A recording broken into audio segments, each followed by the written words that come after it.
ஜன்னல் வழி நாள்தோறும் மின்னல் ஒன்று கை காட்டும்.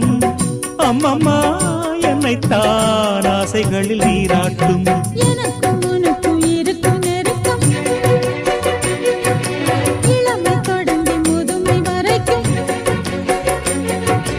இரவும் பகலும் உறவை வளர்க்கும். இடையில் இருக்கும் தடையை தகர்க்கும். விலகாத